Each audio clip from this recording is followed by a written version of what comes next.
Gratifiés du même nombre de points, 3 avant cette rencontre, Nantes et Toulouse sont en retard sur leur tableau de marche. Cette confrontation entre adversaires directs est donc des plus importantes et c'est le Phoenix de Ševaljević qui impulse le premier le tempo. 4-4 à la 11e dans une trocardière qui ne demande qu'à s'enflammer.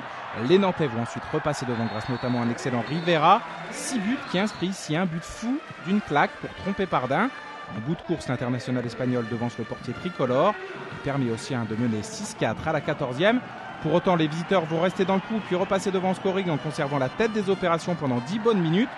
Georgievski inscrit ici son unique but de la soirée. Mais les Hauts-Garonnais mènent la danse, 11-13 à la 28e.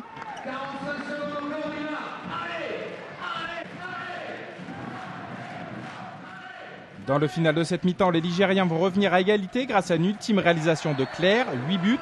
Le demi-centre démontre qu'il n'usure pas son statut d'international. 14-14 à la pause. En début de seconde période, on retrouve le H à la manœuvre au cours d'un gros temps fort alors que le Phoenix était à 1 de moins. Rivera fait facilement la différence depuis son aile gauche. Les autres mènent 19-16 à la 36e. Mais encore une fois, Toulouse va revenir dans la course et égaliser. Ševaljević, auteur de 10 buts, est encore une fois tranchant avec ce tir à la hanche des 9 mètres. 19-19 à la 43e. Toulouse est dans une bonne phase et à l'initiative dans cette fin de match. L'homme en forme, Ševaljević, récite un handball fort complet avec ce nouveau but en illustration. Alors que les hommes de Philippe Gardan mènent d'une longueur à 30 secondes du terme, une nouvelle fois Clerc va faire le job et permettre aux siens d'obtenir un nul mérité. 26-26 score final. Les deux équipes restent à égalité au classement et rejoignent même Aix et Ivry dans un paquet allant de la 9e à la 12e place.